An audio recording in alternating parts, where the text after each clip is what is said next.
क्या प्रॉब्लम है सबसे पहले तो, और ये स्पेशली नॉर्मलाइजेशन क्या चीज़ है? विद्यार्थियों का भरोसा नहीं है व्यवस्था में कि वो उनके साथ न्याय करते हुए ये प्रक्रिया करेंगे। लेकिन सच्चाई ये है कि राज्यों के पब्लिक सर्विस कमीशन, खास तौर से उत्तर प्रदेश जैसे राज्य के पब्लिक सर्विस कमीशन, उन्होंने ये जो फेथ इन द सिस्टम होता है, आस्था जो होती है व्यवस्था में, उसे कमाने लायक कुछ बड़ा काम किया है।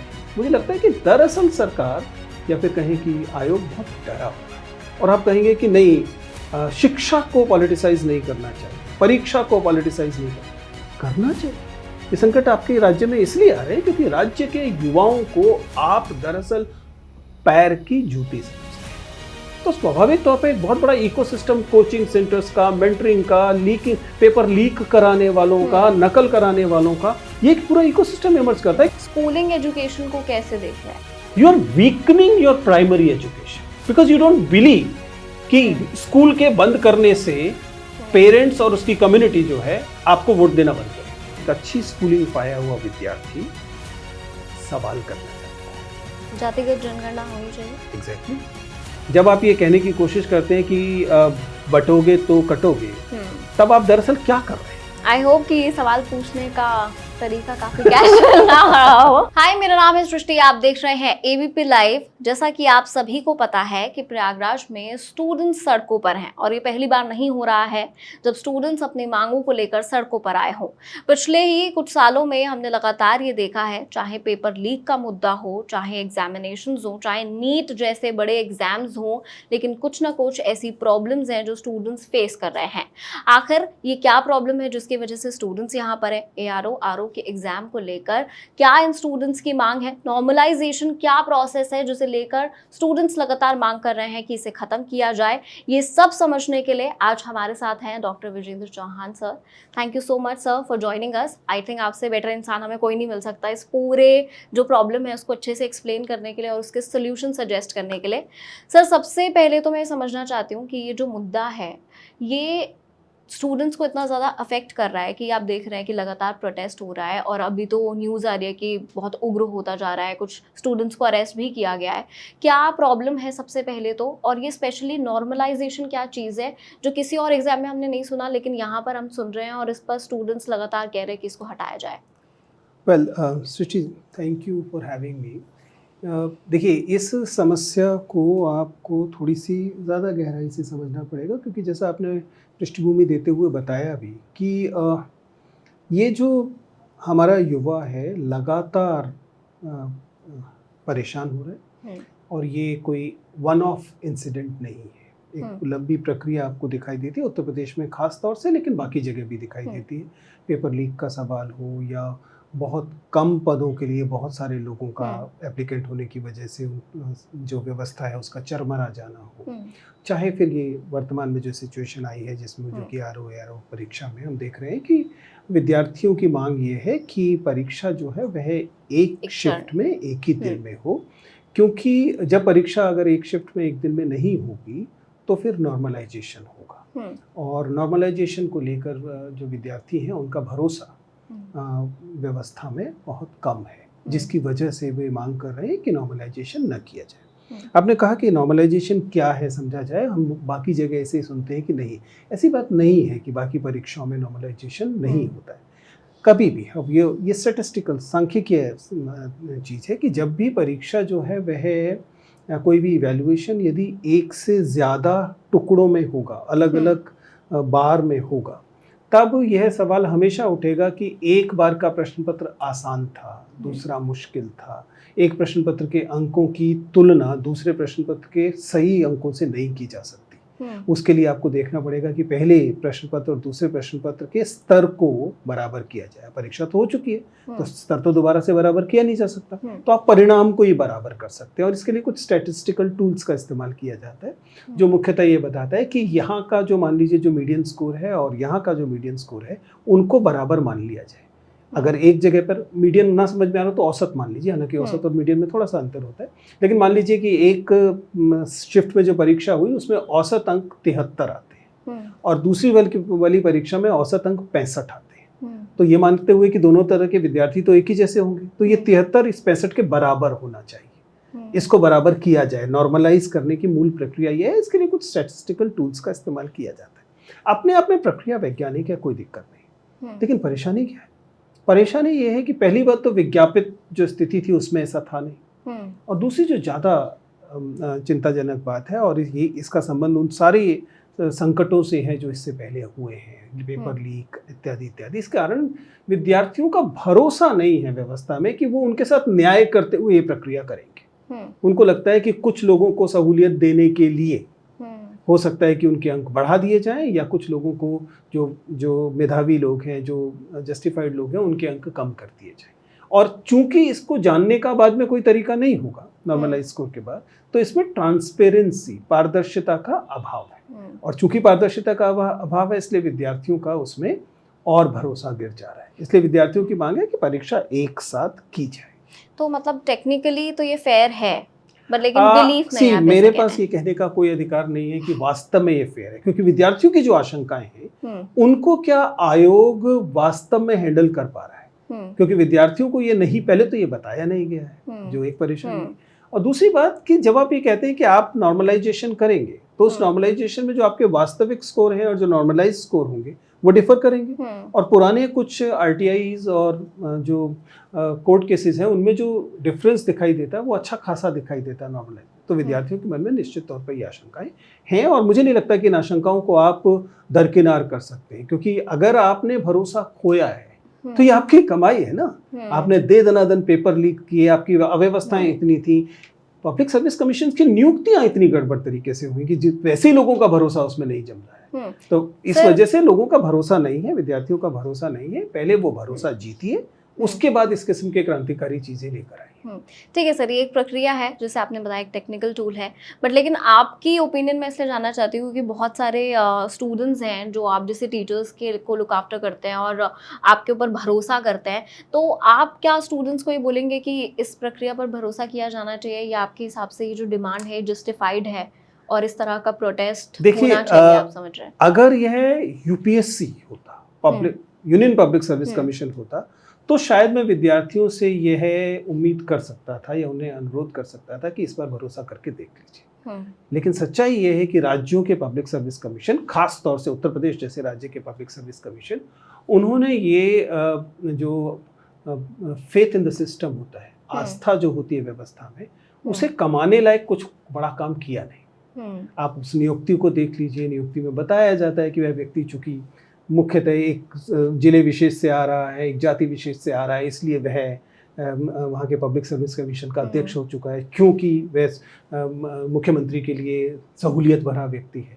ऐसे व्यक्ति में भरोसा आम जनता या आम विद्यार्थी आसानी से कर पाएंगे, या ऐसी संस्था में भरोसा आसानी से कर पाएंगे, मुश्किल है। और वैसे भी ये भरोसा आपको पारदर्शिता से हासिल करना होता है। जब चीजें लगातार ट्रांसपेरेंट होती है तो आपका सीधा सीधा उसमें भरोसा जमता है। अब आप पारदर्शिता के साथ खिलवाड़ कर रहे हैं, तो मैं तो ये सलाह नहीं दूंगा कि आप मान लीजिए कि ऐसा ही उस पर यकीन कर लीजिए। यहाँ सलाह देने की जरूरत दरअसल सरकारों को है कि आप जब बार बार बात करते हैं कि आप पूरे देश में एक साथ चुनाव करेंगे, आप बात करते हैं कि पूरे देश में देशव्यापी किस्म की योजनाएं लेकर आएंगे, और जब आपको एक छोटा सा एग्जाम कराना है उस समय आप कह रहे हैं नहीं, आप 5 लाख से ज्यादा विद्यार्थियों का एग्जाम एक साथ नहीं ले सकते। आप सीबीएसई में आप इससे ज्यादा लोगों का एग्जाम लेते हैं, और आपके पास रिसोर्सेज की कमी नहीं है। आप इतना बड़ा राज्य है जिसमें आप बड़ी आसानी से बड़ी परीक्षा कर सकते हो। फिर आपको ये भी नियम नहीं है कि आपको राज्य में ही परीक्षा करनी है। आप दिल्ली से सहायता ले लीजिए, आप मध्य प्रदेश से सहायता ले लीजिए, उनके साथ कर लीजिए, आप केंद्र सरकार से सहायता ले लीजिए, उनके के सहयोग से परीक्षाएं कर लीजिए। परीक्षाएं करना संभव है, लेकिन दिक्कत ये है कि जब आप परीक्षाओं को बड़े स्तर पर करेंगे, अभी आप कह रहे हैं कि आप 5 ही लाख लोगों को करेंगे, जब आप लोग 8 लाख या 10 लाखों को करने जाएंगे तब आपको सुनिश्चित करना पड़ेगा कि पेपर लीक ना हो। मुझे लगता है कि दरअसल सरकार या फिर कहें कि आयोग बहुत डरा हुआ है। उसे स्वयं पर ये विश्वास नहीं है कि वह बिना लीक के इस परीक्षा को करा पाएंगे। सर ये तो मतलब इशू है ही है, इसके अलावा भी बहुत सारे इश्यूज हैं जो एजुकेशन सिस्टम में है, उस पर हम बात करेंगे।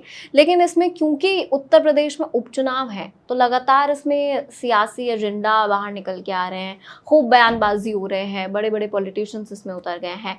क्या ये वाकई पॉलिटिकल एजेंडा है क्योंकि इसमें लगातार कहा जा रहा है कि उपचुनाव के वजह से विपक्ष जो है इस मुद्दे को बार बार उठा रहा है, पहले से ऐसी इसी तरह एग्जाम होता आया है। देखिए, यूँ तो कहने वाले ये भी कह रहे हैं कि परीक्षा की ही इसलिए जा रही है क्योंकि उपचुनाव, क्योंकि पहले आप ये परीक्षा नहीं करा पा रहे थे, ठीक है ना। और अगर शिक्षा और उससे जुड़े हुए मुद्दे राजनीतिक मुद्दे बनते हैं तो ये एक लोकतंत्र के लिए सकारात्मक चीज़ है।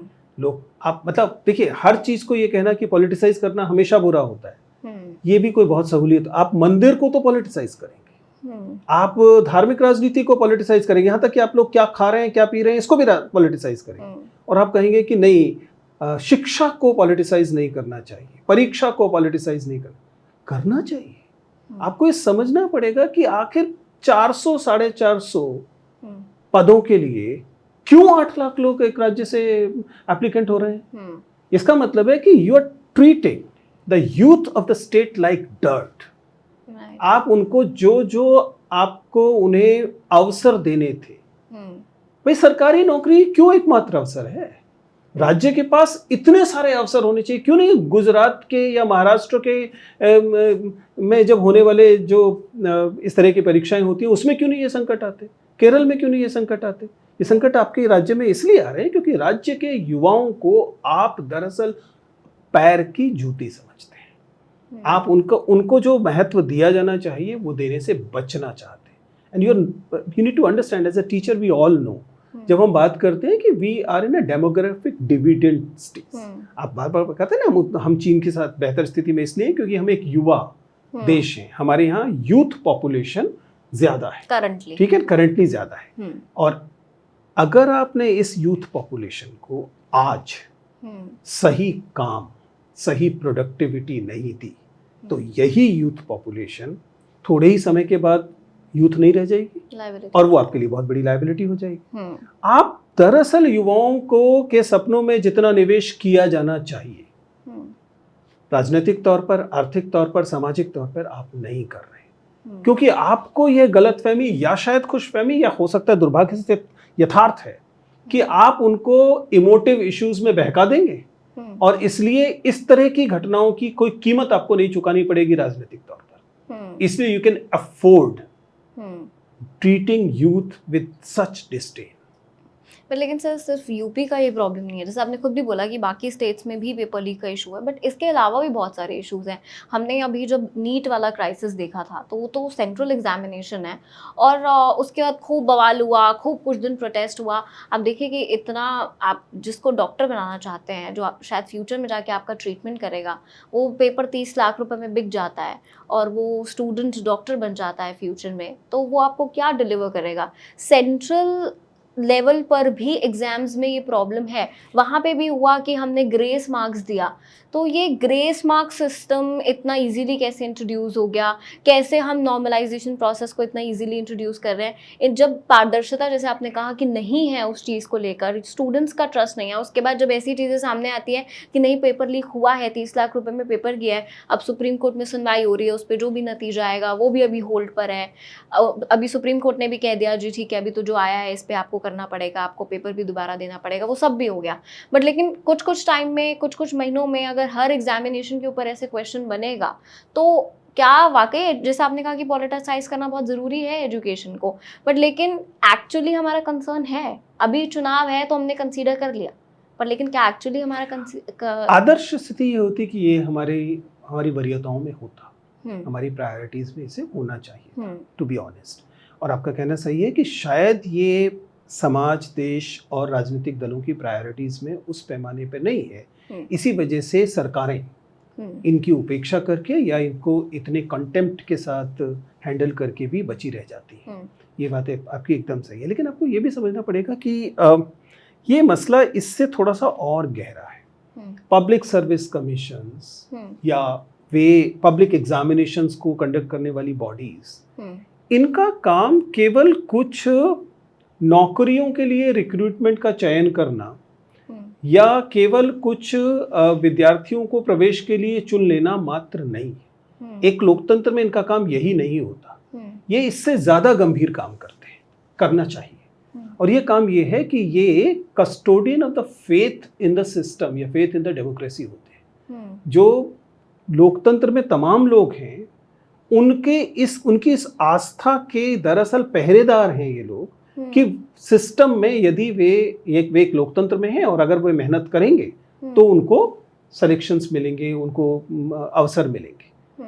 ये फेथ ही दरअसल, यानी कि ये जो इंस्टीट्यूशंस हैं उन्होंने इस as a custodian of this faith अच्छा काम नहीं किया है, इसलिए वह फेथ इरोड हुई है, उसका क्षरण हुआ है। और आज लगभग कोई सिस्टम नहीं बचा है, कोई संस्था नहीं बची है जिसके बारे में ये दावा किया जा सके कि उस पर यूथ का परफेक्ट या जनता का वास्तविक जो है वह विश्वास बना हुआ है। हम इसे इलेक्शन कमीशन के तौर पे देखते हैं, हम इसे पब्लिक सर्विस कमीशंस के तौर पे देखते हैं, हम इसे पब्लिक एग्जामिनेशन बॉडीज़ के तौर पे देखते हैं, कभी कभी तो दुर्भाग्य से हम इसे न्यायपालिका के तौर पे भी देखते हैं। जबकि ये सारे इंस्टीट्यूशंस जो हैं ये फेथ ऑफ द सिटीजन के कस्टोडियन थे, उसकी बजाय ये सरकार के मातहत ऑर्गेनाइजेशन की तरह काम करने लगते हैं। और जैसे ही आप सरकार के मातहत ऑर्गेनाइजेशन के तौर पे काम करने लगेंगे, तुरंत आप पक्ष विपक्ष में फंस जाएंगे। इससे पहले ये इंस्टीट्यूशन पक्ष विपक्ष से परे होते थे या आदर्श तौर पर इन्हें होना चाहिए। तो लेकिन जब आप इस भूल जाते हैं कि आप केवल एक मुख्यमंत्री के या एक प्रधानमंत्री के या एक मंत्री के मातहत कर्मचारी नहीं है, आप लोकतंत्र में फेथ के कस्टोडियन हैं, जब आप जैसे ही आप इस बात को भूलते हैं तुरंत इसकी कीमत पूरे देश को चुकानी पड़ती है। और इस समय यूथ इसलिए निराश है। ये जो हताशा आपको इलाहाबाद में दिखाई दे रही है, ये हताशा केवल एक परीक्षा, मतलब वरना सोचिए ना, ग्रेजुएट्स हैं, इन ग्रेजुएट्स को इस समझ में आता, कोई बहुत मुश्किल बात नहीं है कि नॉर्मलाइजेशन की प्रक्रिया एक सैद्धांतिक, एक वैज्ञानिक प्रक्रिया के तहत हो सकती है, लेकिन चूंकि उनका उसमें नॉर्मलाइजेशन करने वाली बॉडी में भरोसा नहीं है, इसलिए वे अपनी आंखों के सामने होने वाली चीज को ही केवल सच मानने को तैयार हैं। जो पर्दे के पीछे हुआ, उनके अंक 45 से 36 कैसे हो गए, ये अगर उनको स्पष्ट नहीं है तो वो इस प्रक्रिया को बर्दाश्त नहीं करेंगे, नहीं कर पाएंगे। क्यों? क्योंकि उनका करने वाले की व्यवस्था में, करने वाली बॉडी में फेथ बचा नहीं। लेकिन सर ये तो बहुत एक तरीके से जो स्टूडेंट्स प्रिपेयर करते हैं, और हम देखते हैं हमारे देश में कोई, जैसे ये भी आर का मैं देख रही थी, तो कुछ 415 414 सीट्स हैं और उसके लिए लाखों स्टूडेंट्स अपीयर कर रहे हैं।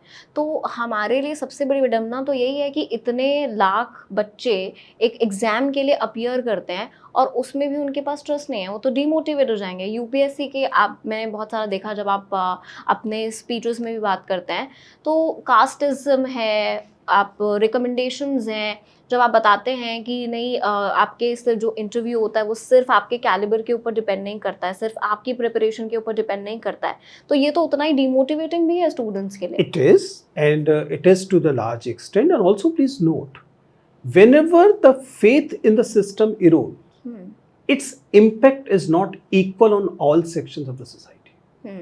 जब भी कभी इस तरह से व्यवस्था का पर से विश्वास दरकेगा तो उसका जो प्रभाव है वो डिफरेंशियल होगा, वो अलग अलग वर्गों और समूहों पर अलग अलग पड़ेगा। जो मार्जिनलाइज सेक्शन है, लड़कियां हैं, जो SC ST OBCs, जो पिछड़ा वर्ग है, जो माइनॉरिटीज हैं, यहाँ से आने वाले लोगों के लिए प्रिविलेज सेक्शन की तुलना में ये समस्या ज्यादा होगी, क्योंकि उनके पास इसको कवर करने के लिए मान लीजिए एक लड़की को इलाहाबाद भेजा गया कि बच्ची जाओ तुम RO की तैयारी करो, तुम्हें 2 साल दिए गए, ठीक है ना, उसे 2 ही साल दिए जाएंगे, लड़के को के साथ ये शर्त नहीं लगेगी, ठीक है ना। अब वह 2 साल के लिए वहां आए, पता लगा 2 साल में तो परीक्षा ही नहीं हुई, या परीक्षा हुई तो लीक हो गया, या परीक्षा हुई और उसके बाद ये नॉर्मलाइजेशन जैसी चीज आ गई, तो क्या होगा? यह बच्ची हताश होकर वापस अपने घर चली जाएगी, शादी करके वो जो सपना उसने पाला था वो उससे छिन जाएगा। जबकि एक प्रिविलेज सेक्शन के पास हो सकता है फिर भी थोड़ी सी गुंजाइश बनी रहे, ठीक है ना, कि वो 2 साल एक्स्ट्रा दे दे, उसको एक चांस और मिल जाए। हालांकि उससे ऐसा नहीं है कि जमीन आसमान का अंतर है, लेकिन मार्जिनलाइज सेक्शन पर इस तरह की व्यवस्था में आ रहे दोष का ज्यादा प्रभाव पड़ता है, और प्रिविलेज सेक्शन पर रिलेटिवली पड़ता, सब पर है लेकिन रिलेटिवली थोड़ा कम पड़ता है। इस वजह से भी इस व्यवस्था के पर आस्था को बनाए रखना इन वंचित वर्गों में इस सपने को जगाए रखने के लिए जरूरी है। स्टूडेंट्स के पास क्या ऑप्शन है? वेल, एक ऑप्शन तो वही है जो वो इस समय कर रहे हैं। They need to make governments realise that playing with them, playing with their emotions, playing with their dream has some political cost. इसकी कोई राजनीतिक कीमत चुकानी पड़ेगी। जब तक सरकारों को, नेताओं को यह भय नहीं होगा कि चुनावों में इससे दुष्प्रभाव पड़ेगा, तब तक वे they'll keep treating youth like dirt. जब उन्हें एक बार यकीन हो जाएगा, उनको समझ में आ जाएगा कि इसकी कीमत आपको चुनावों में चुकानी पड़ती है, तब वे ज्यादा सावधान रहेंगे। और ये केवल मामला केवल नेताओं का नहीं है। ऐसा नहीं कि नेता भ्रष्ट है इस वजह से है, पूरी की पूरी ब्यूरोक्रेसी है, पूरा का पूरी नौकरशाही है। और फिर इसके लक्षण के तौर पर जो इकोसिस्टम इमर्ज हुए उनका क्या करेंगे? जब 400 के लिए 10 लाख लोग अप्लाई करते हैं, तो इसका मतलब है, या नीट में आप देखें, या जेई में आप देखें, या यूपीएससी में आप देखें, तो स्वाभाविक तौर पे एक बहुत बड़ा इकोसिस्टम कोचिंग सेंटर्स का, मेंटरिंग का, लीकिंग, पेपर लीक कराने वालों का, नकल कराने वालों का, ये एक पूरा इकोसिस्टम इमर्ज करता है, क्योंकि इस इकोसिस्टम को फंड करने की गुंजाइश इतने बड़ी व्यवस्था में बन जाती है। अगर 400 के लिए केवल 4000 लोग अप्लाई कर रहे होते तो कोई कोचिंग सेंटर नहीं होता। भाई 400 के लिए केवल 4000 लोग अप्लाई करें, 4000 के लिए कोई इतनी बड़ी कोचिंग सेंटर की अर्थव्यवस्था थोड़ी ना खड़ी हो जाएगी। लेकिन जब 400 के लिए 15 लाख लोग अप्लाई कर रहे हैं या 10 लाख लोग अप्लाई कर रहे हैं, तो इसका मतलब है कि और 30 लाख को इंतजार में है। तो ये 30-40 लाख लोगों का बड़ी मार्केट हो गई। इसके लिए तो नकल कराने वाले भी एक व्यवस्था खड़ी हो जाएगी, लीक कराने वाली एक व्यवस्था खड़ी हो जाएगी, कोचिंग सेंटर की एक पूरी व्यवस्था खड़ी हो जाएगी, पेपर छापने वालों की, इनके पेपर सैंपल पेपर की पब्लिकेशन की, यानी कि पूरा इकोसिस्टम खड़ा हो जाएगा। सो मच सो कि इवन मकान किराए पे देने वालों की एक पूरी इकोसिस्टम खड़ा होगा। And you need to understand, it's not something that we can take pride in. अगर किसी देश की में रिक्रूटमेंट की कोचिंग इंडस्ट्री का साइज जैसे हमारी तरह 70,000 करोड़ है, तो ये शर्मनाक स्थिति है किसी भी देश के लिए, किसी भी व्यवस्था के लिए। और अगर we are not taking note of it, then we are unfortunately on a path to what? इसके कॉन्सिक्वेंसेस तो अभी दिल्ली में हाल फिलहाल में जो इंसिडेंट हुआ था, 3 बच्चों को भी हमने उसमें खोया था, उस टाइम बहुत सारी रिपोर्ट्स आई थी। हमारे भी मीडिया हाउसेस घरों तक गए थे बच्चों के, और हमने देखा था कि किस कंडीशन में वो लोग रहते हैं, कितने कितने साल एक एक कमरे में, और उसका कितना कितना हाई रेंट वो लोग पे करते हैं। इवन आफ्टर दैट उनको पता नहीं है कि उनका सिलेक्शन होगा कि नहीं होगा, एंड अपना पूरा लाइफ दे देते हैं। ये तो एक चीज़ सर है ही है। इसके अलावा आप स्कूलिंग एजुकेशन को कैसे देख रहे हैं? मतलब वास्तविक बीमारी तो वहीं से शुरू हुई ना। आपका इन्वेस्टमेंट, यही उत्तर प्रदेश कितने हजार स्कूलों को इसी साल में बंद कर रहा है, जरा देखिए। You are weakening your primary education. Why? Because you don't believe कि स्कूल के बंद करने से पेरेंट्स और उसकी कम्युनिटी जो है आपको वोट देना बंद करेगी। आपको पूरा यकीन है कि इसकी कोई कीमत नहीं है। आप कह रहे हैं कि अगर किसी स्कूल में 80-90 से कम बच्चे होंगे तो आप उस स्कूल को बंद कर देंगे। जरा हिसाब लगाइए कि अगर दुनिया में इस नॉर्म को फॉलो किया जाने लगे तो यूरोप में एक स्कूल नहीं बचेगा। आप सोच के देखिए ना, आप स्कूल को इसलिए बंद कर देंगे, 80 बच्चे कहां जाएंगे? वो आपकी जिम्मेदारी नहीं है। आप उनसे उम्मीद करेंगे कि वो कोचिंग सेंटर में जाएंगे या सो कॉल्ड पब्लिक स्कूल में जाएंगे, जिसको वो पता नहीं अफोर्ड कर सकते हैं कि नहीं कर सकते, और आप मान के चल रहे हैं आपकी जिम्मेदारी नहीं है कि उसको आपने स्कूल बंद कर दिया, दूसरा स्कूल 2 किलोमीटर दूर है, आप कह रहे हैं जाओ आप 2 किलोमीटर दूर जाओ। क्या लड़कियों को भेजा जाएगा उत्तर प्रदेश जैसे राज्य में? लड़कियों को उस स्कूल में नहीं भेजा जाएगा। गवर्नमेंट स्कूल्स को बेटर क्यों नहीं बना रहे हैं? अगर मतलब हमारे भी आस पड़ोस आसपास घर के बच्चे जाते हैं, आई थिंक प्राइवेट स्कूल्स की फीस वो लोग 2 महीने की 50,000 रुपए के आसपास भर रहे हैं, एक अच्छा। और ऊपर से स्कूलिंग को क्लास बना दिया है कि हमारा बच्चा उस लेवल के स्कूल में जाता है, हमारी क्लास को सूट करना चाहिए। और उसके बाद आप कॉम्पिटिटिव एग्जाम्स के लिए IITs के लिए रहते हो, जो अपेरेंटली गवर्नमेंट कॉलेजेस हैं, तो स्कूल्स को हम उतना स्ट्रॉन्ग क्यों नहीं बना रहे कि एक बच्चा गवर्नमेंट स्कूल में जाके पढ़ना चाहे? बिकॉज एज आई सेड, हम अपने युवाओं की वह कद्र नहीं करते हैं, नहीं करना चाहते हैं जो वो डिजर्व करते हैं। और ये भी समझिए कि एक अच्छी स्कूलिंग पाया हुआ विद्यार्थी सवाल करना जानता है, और सवाल करने वाले नागरिक शायद आज व्यवस्था को चाहिए। दिल्ली के एजुकेशन मॉडल को आप कैसे देखते हैं? दिल्ली के एजुकेशन मॉडल में देखिए, there are positives but at the same time there are still shortcomings. मैं कम से कम 2 चीज़ों पर इशारा कर सकता हूँ। दिल्ली के मैं जब तक आप इंफ्रास्ट्रक्चर प्रोवाइड करने को देखते हैं तो आप कह सकते हैं कि दिल्ली के स्कूलों का इंफ्रास्ट्रक्चर बिना शक बहुत सारे दूसरे राज्यों के सरकारी स्कूलों के इंफ्रास्ट्रक्चर से बेहतर है। हुआ है पिछले 10-15 सालों में ये फर्क पड़ा है। बिल्डिंग्स बनी हैं, बिल्डिंग साफ सुथरी हैं, नई हैं, बच्चों के पास बैठने के लिए डेस्क हैं, टीचर्स भी उपलब्ध हो पा रहे हैं। तो that part is definitely slightly better, but I am saying slightly because there is a huge scope for further improvement, पहली बात। दूसरी बात, कंटेंट के स्तर पर, विषय वस्तु के स्तर पर जितना काम होना चाहिए था उतना नहीं हुआ है। और फिर ये बच्चे जब निकल कर जाते हैं कॉलेजेस में तो उन कॉलेजेस वाली व्यवस्था को दिल्ली की जो सरकार है वो अच्छे से हैंडल नहीं कर पाई है। मसलन दिल्ली केवल 12 कॉलेजेस दिल्ली की सरकार फंड करती है दिल्ली विश्वविद्यालय में, और उन 12 के 12 कॉलेजेस में लोगों को तनख्वाहें नहीं मिल रही।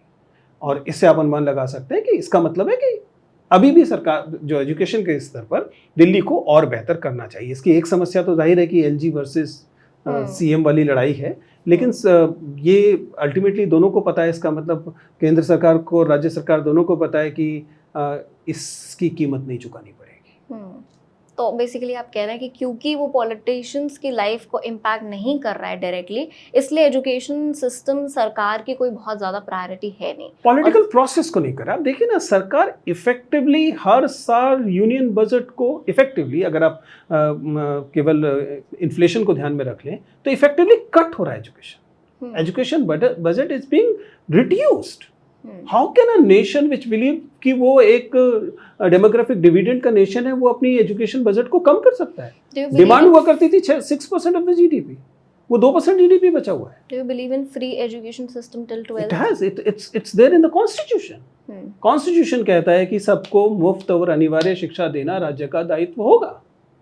ये उसकी जिम्मेदारी है। इसमें मतलब अगर आप संविधान को नहीं मानते तो अलग मामला है, लेकिन वरना संविधान साफ साफ कहता है ये आपकी जिम्मेदारी है, प्राइवेट सेक्टर की जिम्मेदारी नहीं है। प्राइवेट सेक्टर की जिम्मेदारी के भरोसे आप इसे छोड़ नहीं सकते। आप रखना चाहते हैं प्राइवेट सेक्टर रखिए, लेकिन प्राइवेट सेक्टर, इसके लिए दायित्व प्राइवेट सेक्टर का नहीं है, दायित्व राज्य का है। सर, महाराष्ट्र में भी चुनाव है और उसका सबसे बड़ा मुद्दा है 10% मुसलमानों को आरक्षण। आप रिजर्वेशन को कैसे देखते हैं? इसका बाइफर्केशन कैसे देखते हैं? कैसे मिलना चाहिए, कैसे नहीं मिलना चाहिए? क्योंकि हर चुनाव में ये सब्जेक्ट तो है, हर चुनाव में ये मुद्दा तो है, लेकिन इसकी ग्राउंड रियलिटी क्या है? कैसे मिल रहा है, कैसे बेनिफिट हो रहा है, कैसे देख रहे हैं? देखिए, किस तरीके से इसे देखा जा रहा है, मैं स्पेसिफिक्स पे तो नहीं जाऊंगा महाराष्ट्र के, लेकिन किस तरीके से देखा जा रहा है उसे देखना पड़ेगा।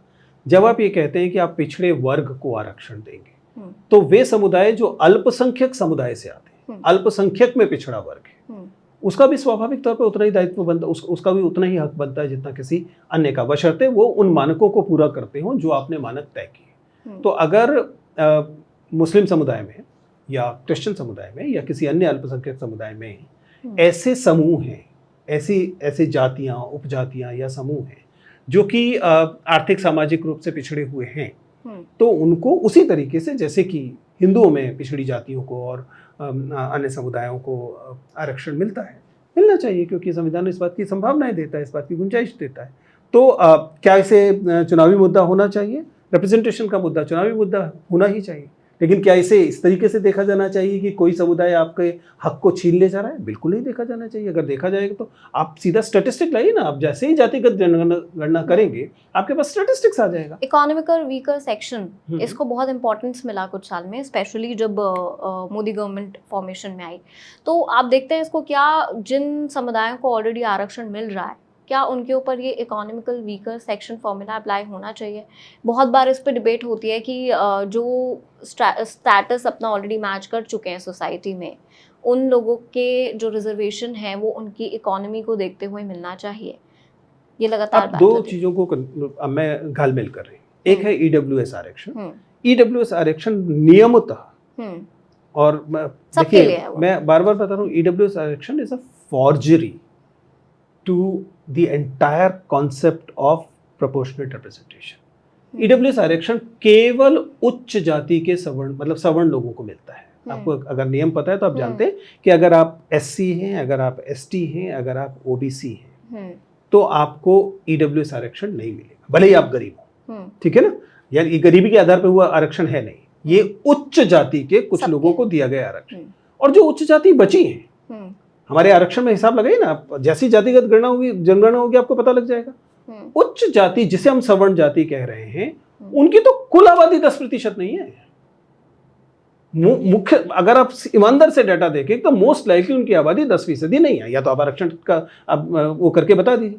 यानी एक ऐसा समुदाय जिसकी कुल आबादी 10% है, उसके गरीबों को 10% आरक्षण मिल रहा है, और अनरिजर्व में तो आपको पूरा मिल ही रहा है 50%, 40%। तो कुल मिला के क्या हुआ, इसका मतलब आप देश के तमाम संसाधनों और अवसरों को मुख्यतः उच्च जाति के लोगों के लिए आरक्षित कर देना चाहते हैं। ईडब्ल्यूएस आरक्षण इस बेसिकली, इसको तो बाकायदा कहा ही जाता है ना कि ये केवल उच्च जाति का सवर्ण कोटा है। और आप डाटा देख लीजिए, आपको साफ साफ दिखाई देगा कि इफेक्टिवली उनकी कट ऑफ, जैसे मसलन दिल्ली विश्वविद्यालय में उनकी कट ऑफ ओबीसी की कट ऑफ से नीचे जाती है। या जी हैरानी की बात है, ये सांस्कृतिक तौर पर, सामाजिक तौर पर उच्च जाति के लोग हैं, इसलिए उन्हें किसी किस्म का वंचन नहीं सहना पड़ा। जो भी वंचन है केवल आर्थिक वंचन है, जो कि सभी लोगों को मिलता है, सभी समुदाय के लोगों को मिलता है। लेकिन जब आप एडमिशन के लिए पहुंचते हैं, एडमिशन में आपके पिताजी ऊंची जाति से थे, आपके दादाजी ऊंची जाति थे, आपके सारे रिश्तेदार ऊंची जाति के हैं, जिसका मतलब है आपको कभी नहीं रोका गया स्कूल जाने से। और उसके बाद जब आप एडमिशन लेने आते हैं तो पता लगता है कि आपको ओबीसी से भी कम अंक पर एडमिशन मिल जाएगा, और ईडब्ल्यूएस जो कोटा है वो केवल उच्च वर्ग पर लागू होगा। या तो आप इसको सब पर लागू कर दीजिए, बात खत्म। देश भर के गरीबों को 10% आरक्षण दिया गया, कितना अच्छा तरीका है। लेकिन आप कहें देश के तमाम ऊंची जाति के लोगों में गरीबों को 10% आरक्षण दिया गया है, और उसकी कट ऑफ क्या है, 8 लाख रुपया पर एनम। अगर इस देश में वाकई 8 लाख पर एनम के कम लोगों को आप गरीब मानना शुरू करेंगे तो देश की 95% आबादी गरीब हो जाएगी। तो ईडब्ल्यूएस के मानक ही कंफ्यूजिंग है। जातिगत जनगणना होनी चाहिए। Exactly, and that's been a norm. See, आप इसे एक सीमा के बाद अवॉइड नहीं कर पाएंगे। ये देश के बने रहने की बुनियादी शर्तों में से हो गया है कि लोगों को पता हो कि किस वर्ग के पास कितना प्रतिनिधित्व है। इसका सबसे ज़्यादा इम्पैक्ट पॉलिटिक्स में होगा, क्योंकि जैसे ही आपके पास नंबर्स आ जाएगा, उसके बाद आप किसी भी राज्य में देखें तो सिर्फ राजनीति ये होती है कि यहाँ जाटों का वोट बैंक है तो इन पर फोकस किया जाए, यहाँ दलितों का वोट बैंक है इस पर फोकस किया जाए, यहाँ पे अल्पसंख्यकों का वोट बैंक है इस पर फोकस किया जाए। क्या ये पॉलिटिक्स को और ज़्यादा इन्फ्लुएंस नहीं करेगा? मतलब मैं राजनीति को लेकर उतना बुरा नहीं सोचता हूँ जितना आपको लगता है। सच्चाई ये है कि इस देश को ब्यूरोक्रेसी ने और दूसरे सिस्टम्स ने ज़्यादा नुकसान पहुँचाया है, बावजूद इसके कि हमारे पास राजनीतिज्ञ जो हैं वो एक प्यारे से पंचिंग बैग की तरह होते हैं, जिसको जो मर्जी जो भी चलते फिरते उस पर 4 लात मार सकता है कि देखो ये सबसे बुरे होते हैं। ऐसा नहीं, इसी समाज से निकल कर आते हैं, वो अच्छे होते हैं या बुरे होते हैं, जैसे भी होते हैं। जहाँ तक ये प्रश्न है कि क्या जातिगत जनगणना होने के बाद राजनीति ज़्यादा सेक्टोरियल हो जाएगी, जब खंडों के हिसाब से हो जाएगी, तो मुझे नहीं पता कि कौन सी राजनीति इस समय ऐसी नहीं है। जब आप ये कहने की कोशिश करते हैं कि बटोगे तो कटोगे, तब आप दरअसल क्या कर रहे हैं? क्या आप उनको एक कर रहे हैं? नहीं, आप उनको काट ही रहे हैं, आप उनको बांट ही रहे हैं। आप याद दिला, आप धर्म के आधार पर बांटने की कोशिश कर रहे हैं, तभी आप ऐसा कहने की कोशिश कर रहे हैं ना। सीधी सी बात है कि समाज में जिस तबके की जितनी जनसंख्या है, मोर और लेस उसके अनुपात में उसके पास प्रतिनिधित्व हर जगह होना चाहिए। ये बहुत सस्टेनेबल सिचुएशन नहीं है कि 4% आबादी देश के 60% संसाधनों पर कब्जा रखे। That's unfair. That's unfair in any society. It didn't work in other societies, it will not work in our society either. क्योंकि इसे आप एक समय के बाद छिपा नहीं पाएंगे।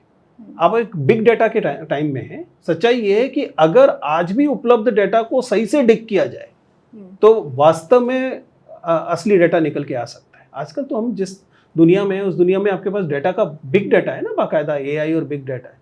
अगर आप खोदने पे निकलेंगे तो आज भी आप बता पाएंगे कि इस देश में जातियों का क्या प्रतिनिधित्व अलग अलग अवसरों में है।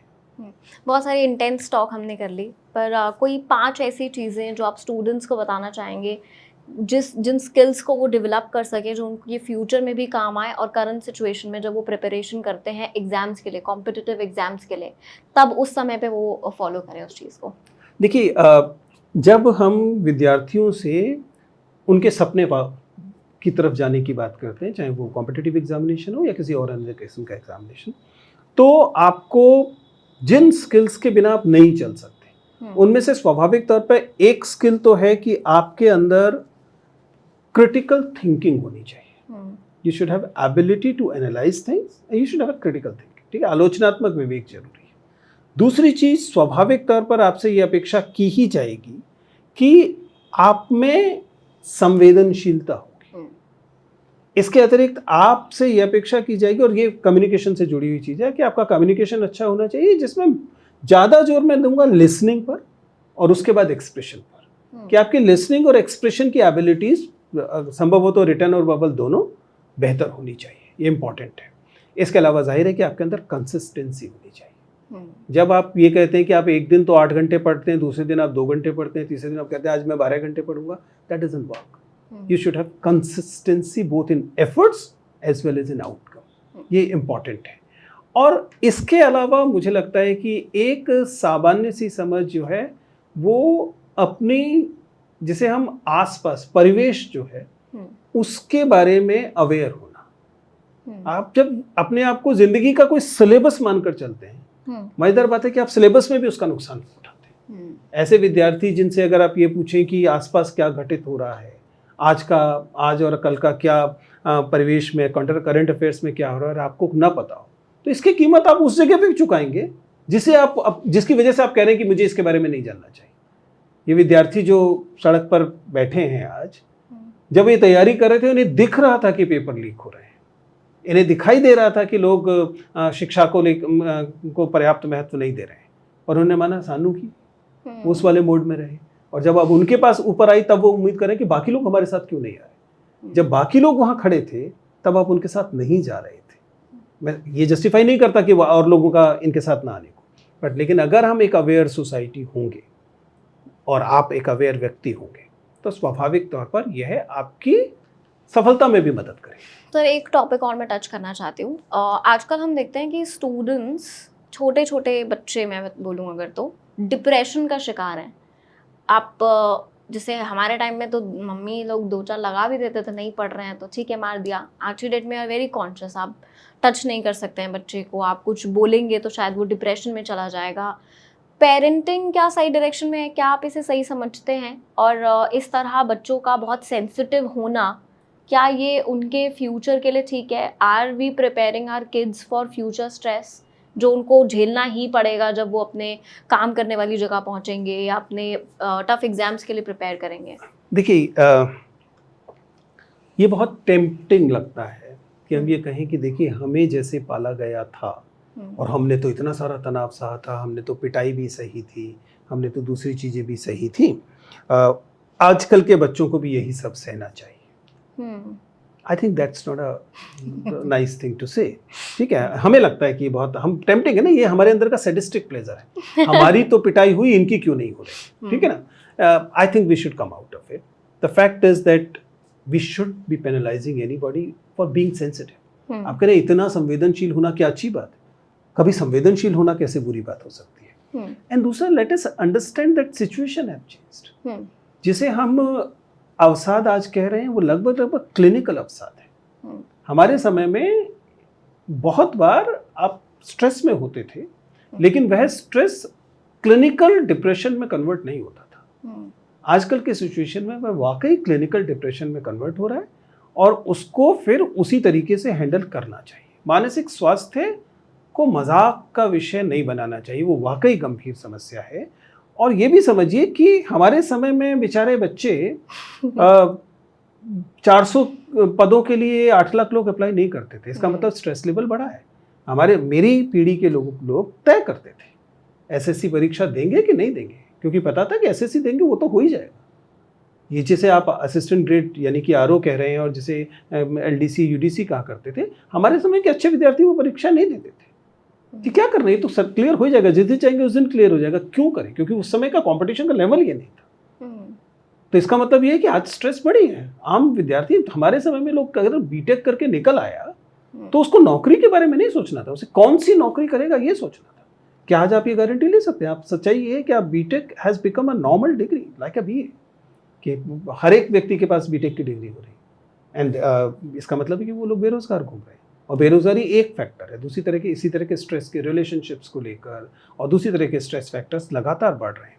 तो मेरे ख्याल से हमें इसे गंभीरता से लेना चाहिए। ये नहीं कहना चाहिए कि कोई मजाक हो गया है या बच्चे कमज़ोर हो गए हैं। बच्चों पर दबाव ही बढ़ा है। आखिरी सवाल सर मेरा आपसे रिलेटेड है, क्योंकि अब आप एजुकेशनिस्ट के साथ साथ इन्फ्लुएंसर भी हैं, इन्फ्लुएंस भी करते हैं स्टूडेंट्स को। आपके सोशल मीडिया पे मैंने देखा मस्जिदजीवी, क्या मतलब है सर इसका? देखिए, हम लोग जब सोशल मीडिया जब हिंदी में शुरू हुआ, मैं 2003-4 की बात कर रहा हूँ, जबकि यूनिकोड आता है। यूनिकोड से पहले हिंदी में सोशल मीडिया संभव इसलिए नहीं था क्योंकि फॉन्ट का इशू रहता था। तो हम उन थोड़े से लोगों में से जिन्होंने हिंदी में ब्लॉगिंग की शुरुआत की, और हिंदी की ब्लॉगिंग 2003-4 से शुरू होती है। 9-11 पहला ब्लॉग होता है हिंदी का, और उसके लगभग 6 महीने के अंदर हम में से कुछ लोग जो है ब्लॉगिंग करने लगे थे। तो वहाँ यह उपनाम मसीहजीवी मैंने अपने साथ लगाया था, क्योंकि ब्लॉगिंग का नॉर्म ये होता था कि अपने नाम से मत नहीं करना चाहिए।